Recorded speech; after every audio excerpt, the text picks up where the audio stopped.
जय जय श्री राधे। श्रीमद्भागवत महापुराण सप्तम स्कंद अथ पंचदशो अध्याय। गृहस्थों के लिए मोक्ष धर्म का वर्णन। नारद जी कहते हैं, युधिष्ठिर, कुछ ब्राह्मणों की निष्ठा कर्म में, कुछ की तपस्या में, कुछ की वेदों के स्वाध्याय और प्रवचन में, कुछ की आत्मज्ञान के संपादन में तथा कुछ की योग में होती है।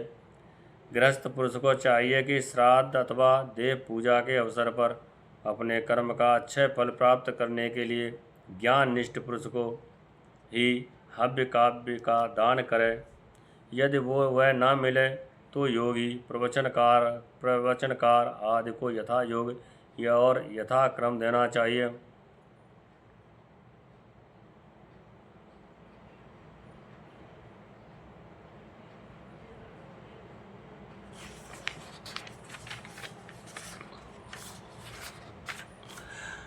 देवकार में 2 और पितृकार में 3 अथवा दोनों में एक एक ब्राह्मण को भोजन कराना चाहिए। अत्यंत धनी होने पर भी श्राद्ध कर्म में अधिक विस्तार नहीं करना चाहिए, क्योंकि सगे संबंधी आदि स्वजनों को देने से और विस्तार करने से देश, कालोचित, श्रद्धा, पदार्थ, पात्र और पूजन आदि ठीक नहीं हो पाते। देश और काल के प्राप्त होने पर ऋषि मुनियों के भोजन करने योग्य शुद्ध हविष्यान भगवान को भोग लगाकर श्रद्धा से विधिपूर्वक योग पात्र को देना चाहिए। वह समस्त कामनाओं को पूर्ण करने वाला और अच्छा होता है। देवता, ऋषि, पितर, अन्य प्राणी, स्वजन और अपने आप को भी अन्न का विभाजन करके समय परमात्मा स्वरूप ही देखें।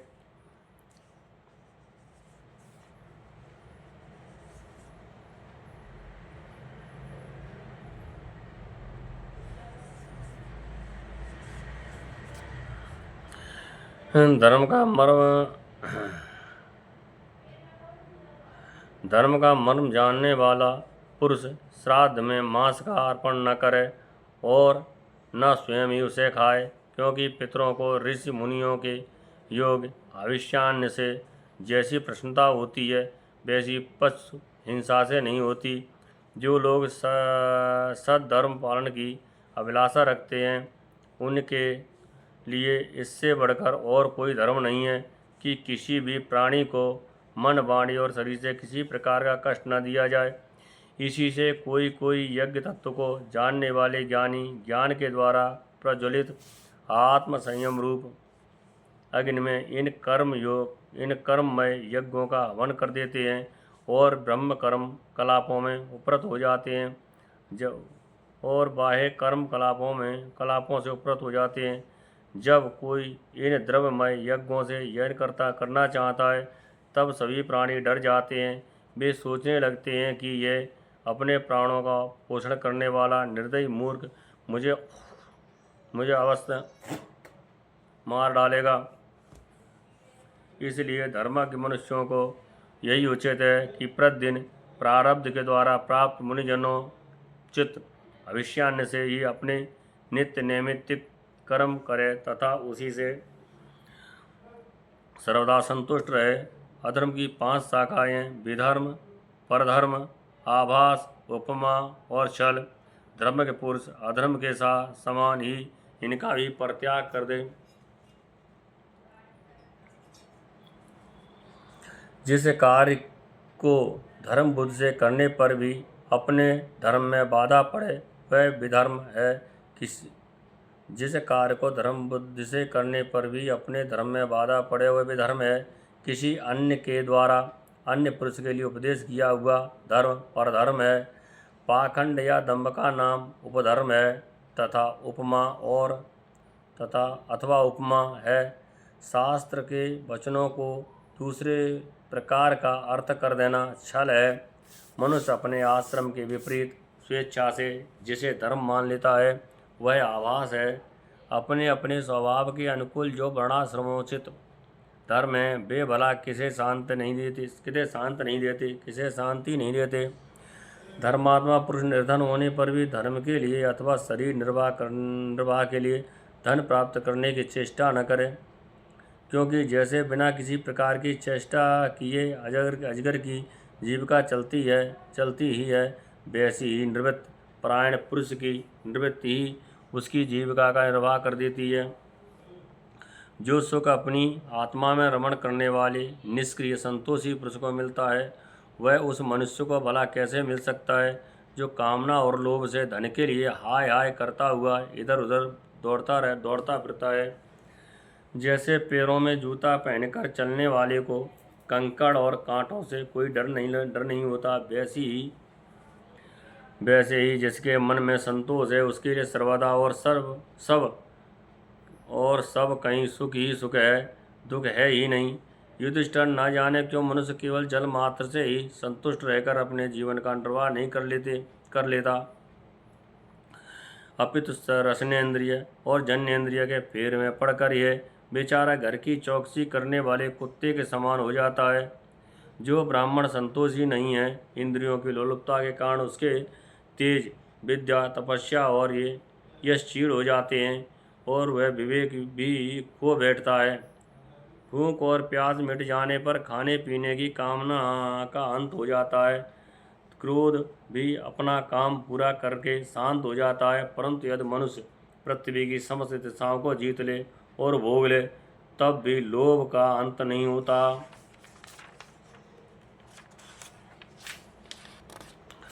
अनेक विषयों की ज्ञाता शंकाओं का समाधान करके चित्त में शास्त्रोक्त तत्वार्थ को बैठा देने वाले और विद्वत सभाओं के सभापति बड़े बड़े विद्वान भी असंतोष के कारण गिर जाते हैं। धर्मराज संकल्पों के परित्याग से कामनाओं के त्याग से धर्मराज संकल्पों के परित्याग से काम को और कामनाओं के त्याग से क्रोध को संसारी लोग जिसे अर्थ कहते हैं उसे अनर्थ समझ कर लोभ को और तत्व के विचार से भय को जीत लेना चाहिए। आध्यात्म विद्या से शौक और मोह पर, संतोष की उपासना से दंभ पर, मौन के द्वारा योग के विघ्नों पर और शरीर प्राण आदि को निश्चेष्ट करके हिंसा पर विजय प्राप्त करनी चाहिए। आदि भौतिक दुख को दया के द्वारा, आदि दैविक वेदना को समाधि के द्वारा और अध्यात्म दुख को योग बल से एवं निंदा को सात्विक भोजन, स्थान संग आदि के सेवन से जीत लेना चाहिए। सत्वगुण के द्वारा रजोगुण और तमोगुण पर और उपरत के द्वारा सत्वगुण पर विजय प्राप्त करनी चाहिए। श्री गुरुदेव की भक्ति के द्वारा साधक इन सभी दोषों पर सुगमता से विजय प्राप्त कर सकता है। हृदय में ज्ञान का दीपक जलाने वाले गुरुदेव साक्षात भगवान ही हैं। जो दुर्बुद्ध पुरुष उन्हें मनुष्य समझता है उनका समस्त शास्त्र श्रवण हाथी के स्नान के समान व्यर्थ है। बड़े बड़े योगेश्वर जिनके चरण कमलों का अनुसंधान करते रहते हैं, प्रकृति और पुरुष के अधीश्वर वे स्वयं भगवान ही गुरुदेव के रूप में प्रकट हैं।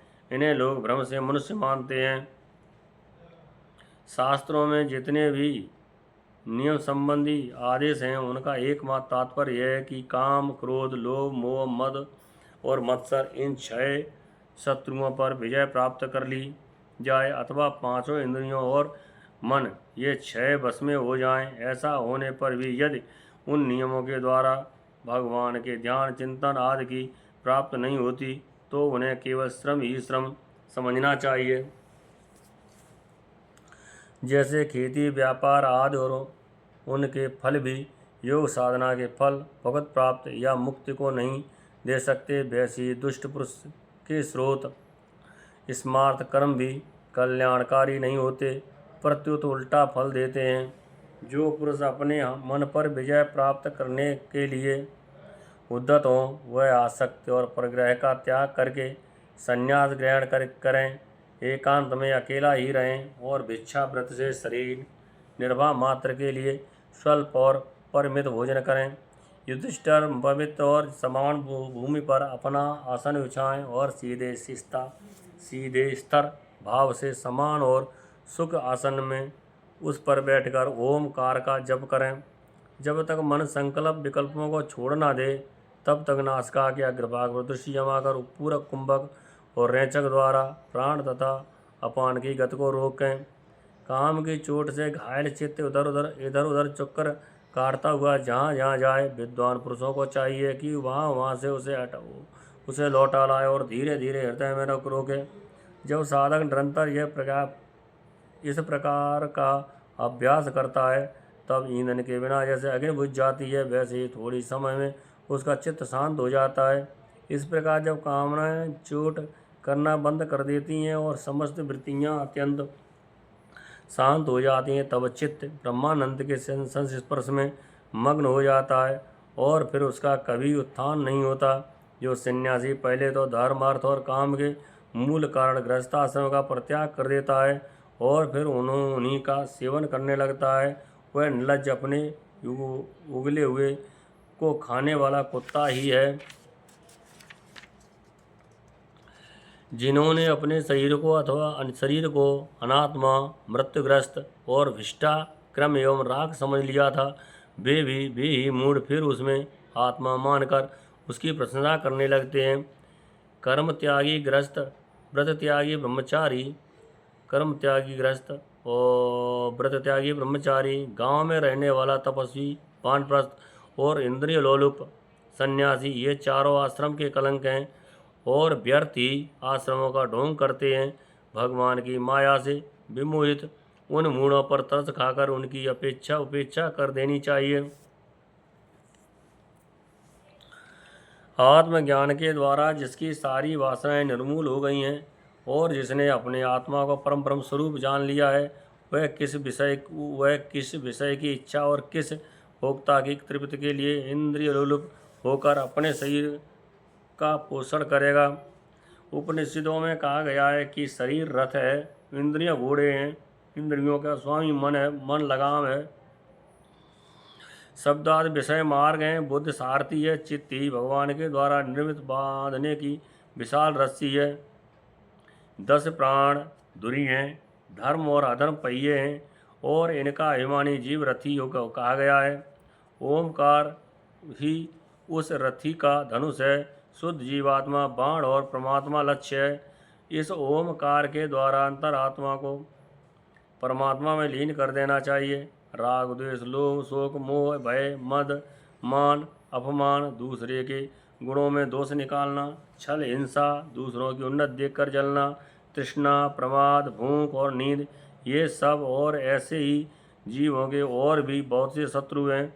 उनमें रजोगुण और तमोगुण प्रधान वृत्तियाँ तो अधिक हैं, कहीं कहीं कोई सत्वगुण प्रधान ही होता है। ये मनुष्य शरीर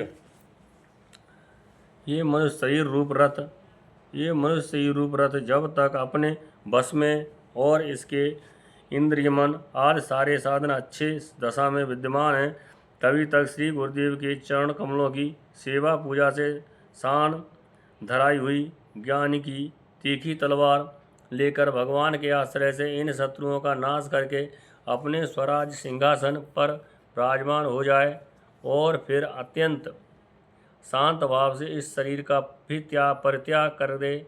नहीं तो तनिक भी प्रमाद हो जाने पर ये इंद्रिय रूपी दुष्ट घोड़े और उनसे मित्रता रखने वाला बुद्ध रूप सारथी रथ के स्वामी जीव को उल्टे रास्ते ले जाकर विषय रूपी लुटेरे के हाथों में डाल देंगे। वे डाकू सारथी और घोड़े के सहित उस जीव को मृत्यु से अत्यंत भयावह और घोर अंधकारमय संसार के कुएं में गिरा देंगे। वैदिक क्रम 2 प्रकार के हैं। एक तो वे जो वृत्तियों को उनके विषयों की ओर ले जाते हैं, प्रवृत्ति परक, और दूसरे वे जो वृत्तियों को उनके विषयों की ओर से लौटाकर शांत एवं आत्म साक्षात्कार के योग बना देते हैं। निवृत्ति परक और कर्म मार्ग से भी बार बार जन्म मृत्यु की प्राप्त होती है और निवृत्ति परक भक्ति मार्ग या ज्ञान मार्ग के द्वारा परमात्मा की प्राप्त होती है। सेनागाद, हिंसामय, अकर्म, अग्निहोत्र, दर्श, पूर्णमाद, चतुर्माद, पशुयाग, सोमयाग, वैश्वदेव, बलिहरण आज द्रव्यमय कर्म के इष्ट कहे आज द्रव्यमय कर्म इष्ट कहलाते हैं और देवालय बगीचा हुआ आदि बनवाना तथा प्याऊ आदि लगाना पूत पूत्र पूर्त कर्म हैं। ये सभी प्रवृत्तिपरक कर्म हैं और सकाम भाव से युक्त होने पर अशांत के ही कारण बनते हैं। प्रवृत्तिपरायण पुरुष मरने पर चरु रोडास आदि यज्ञ संबंधी द्रव्यों के सूक्ष्म भाग से बना हुआ शरीर धारण कर धूमाभिमानी देवता के पास जाता है। फिर क्रमशः रात कृष्ण पक्ष दक्षिणायन के महीने अभिमानी देवताओं के पास जाकर चंद्रलोक में पहुंचता है। वहां से भोग समाप्त होने पर अमावस्या के चंद्रमा के समान क्षीण होकर वृष्टि द्वारा क्रमशः औषध लता अन्न और वीर के रूप में परिणत होकर पितृयान मार्ग से पुनः संसार में ही जन्म लेता है।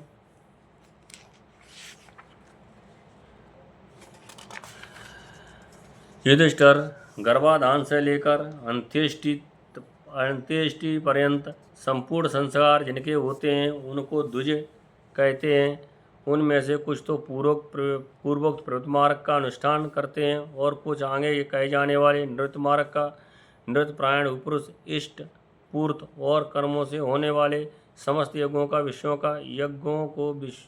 को विषयों का ज्ञान कराने वाले इंद्रियों में हवन कर देता है।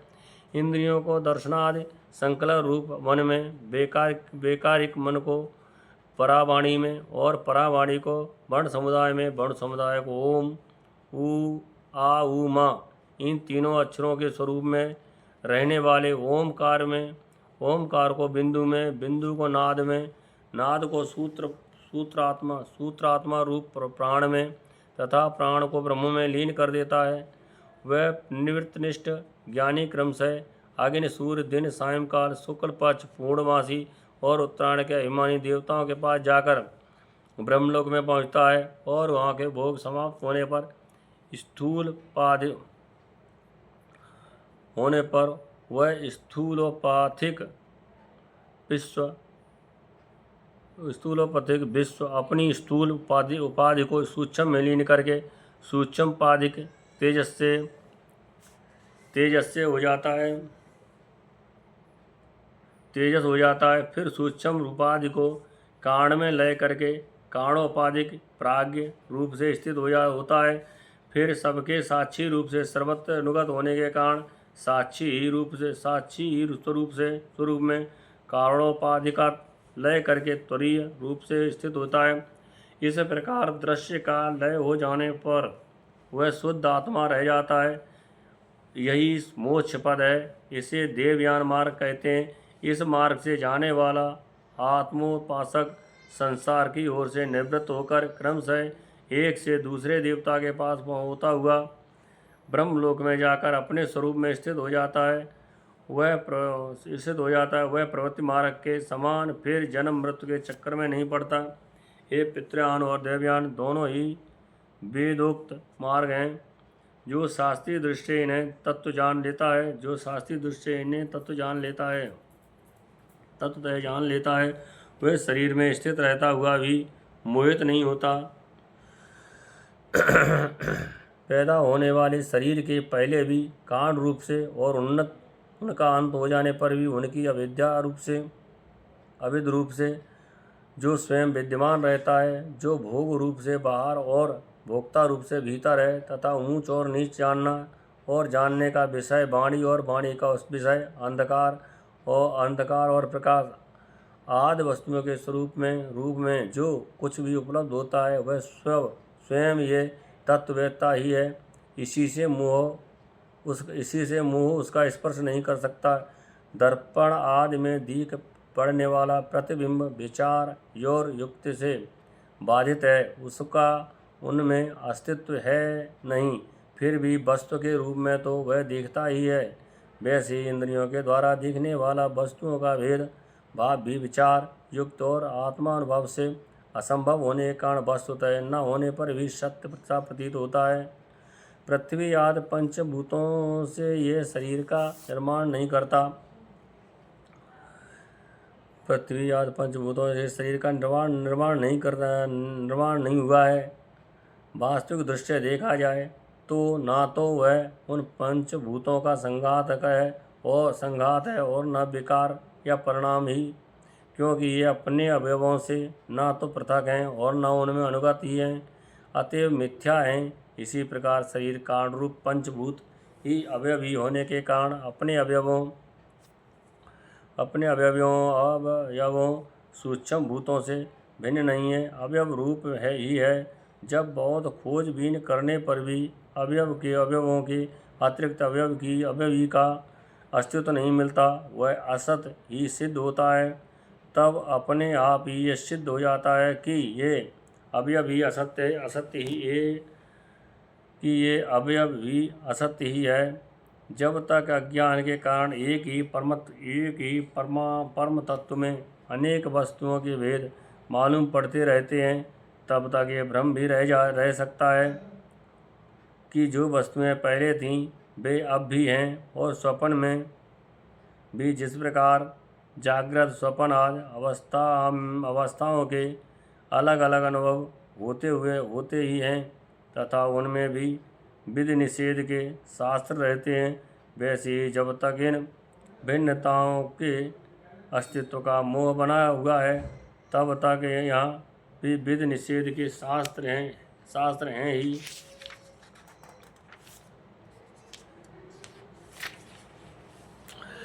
जो विचारशील पुरुष स्वानुभूत से आत्मा के त्रिविध अद्वैत का साक्षात्कार करते हैं, वे जागृत स्वप्न सुषुप्ति और दृष्टा दर्शन तथा दृश्य के वेद रूप स्वप्न को मिटा देते हैं। ये अद्वैत तीन प्रकार के हैं, भावाद्वैत, क्रियाद्वैत और द्रव्याद्वैत। जैसे वस्त्र सूत रूप ही होता है, वैसे ही कार्य भी कारण मात्र ही हैं, क्योंकि भेद तो वास्तव में है नहीं। इस प्रकार सबकी एकता का विचार भावोद्वैत है। युधिष्ठिर, मन वाणी और शरीर से होने वाले सब कर्म स्वयं परब्रह्म परमात्मा में ही हो रहे हैं, उसी में अध्यस्त हैं। इस भाव से समस्त कर्मों को समर्पित कर देना क्रियाद्वैत है। स्त्री पुत्रादि सगे संबंधी एवं संसार के अन्य समस्त प्राणियों के तथा अपने स्वार्थ और भोग एक ही हैं, उनमें अपने और पराये का भेद नहीं है। इस प्रकार विचार द्रव्याद्वैत है। युधिष्ठिर जिस पुरुष के लिए जिस द्रव्य को जिस समय जिस उपाय से जिससे ग्रहण करना शास्त्र के विरुद्ध न हो, उसे उसी से अपने सब कार्य संपन्न करने चाहिए।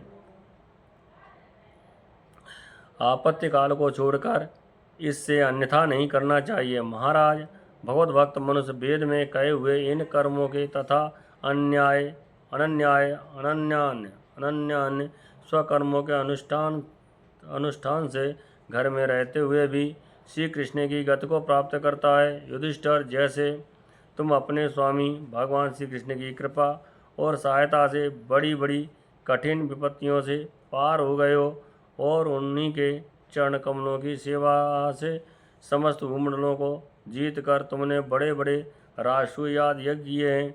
पूर्व जन्म में इसके पहले के महाकल्प में एक गंधर्व था, मेरा नाम था पूर्व जन्म में इसके पहले महाकल्प में मैं एक गंधर्व था, मेरा नाम था उपबरहण और गंधर्वों में मेरा बड़ा सम्मान था। मेरी सुंदरता, सुकुमारता और मधुरता अपूर्व थी। मेरे शरीर में से सुगंध निकला करती थी और देखने में बहुत अच्छा लगता। स्त्रियां मुझसे बहुत प्रेम करती और मैं सदा प्रमाद में ही रहता। मैं अत्यंत विलासी था।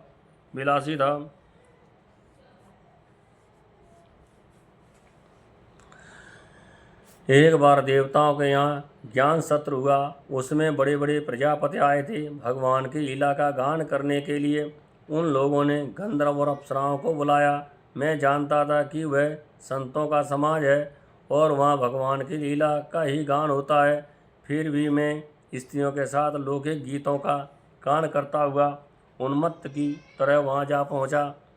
देवताओं ने देखा कि यह तो हम लोगों का अनादर कर रहा है।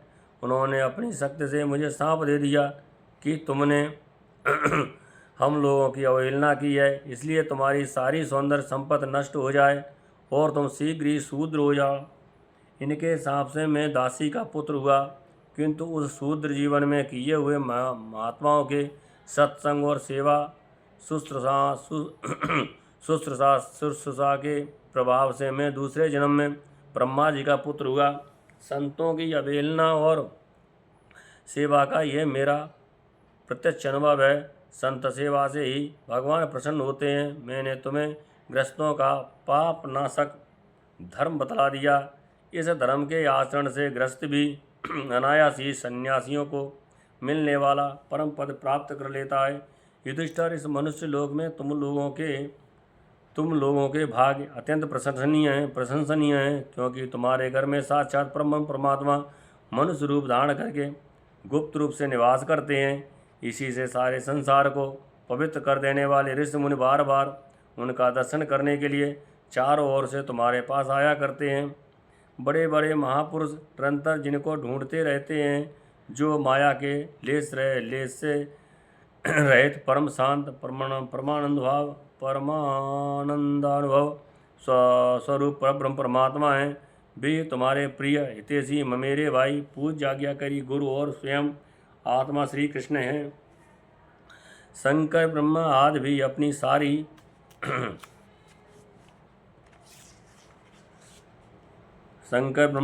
भी अपनी सारी बुद्धि लगाकर वे ये हैं। इस रूप में उनका वर्णन नहीं कर सके। फिर हम तो कर ही कैसे सकते हैं। हम मौन भक्ति और संयम के द्वारा ही उनकी पूजा करते हैं। कृपया हमारी ये पूजा स्वीकार करके भक्तवत्सल भगवान हम पर प्रसन्न हो। श्री सुखदेव जी कहते हैं, परीक्षित, देवर्षि नारद का यह प्रवचन सुनकर राजा युधिष्ठिर को अत्यंत आनंद हुआ। उन्होंने प्रेम प्रबल होकर देवर्षि नारद और भगवान श्री कृष्ण की पूजा की। देवर्षि नारद भगवान श्री कृष्ण और राजा युधिष्ठिर से विदा लेकर और उनके द्वारा सत्कार पाकर चले गए। भगवान श्री कृष्ण ही परब्रह्म है, ये सुनकर युधिष्ठिर के आश्चर्य की सीमा न रही। परीक्षित, इस प्रकार मैंने तुम्हें दक्ष पुत्रियों के वंशों का अलग अलग वर्णन सुनाया। उन्हीं के वंश में देवता, असुर, मनुष्य आदि और संपूर्ण चर्चा चराचर की सृष्टि की है। इति श्रीमद्भागवते महापुराणे वैशाख्यष्टादशसहस्रायां परमहंसायां संहितायां सप्तम स्कंदे प्रह्लादुनचरिते युधिष्ठिर संवादे सदाचार निर्णयो नाम 15 इत सप्तम स्कंधः समाप्तः। हरि ओम तत्सत्। हरि ओम तत्सत्। हरि ओम तत्सत्। जय जय श्री राधेश।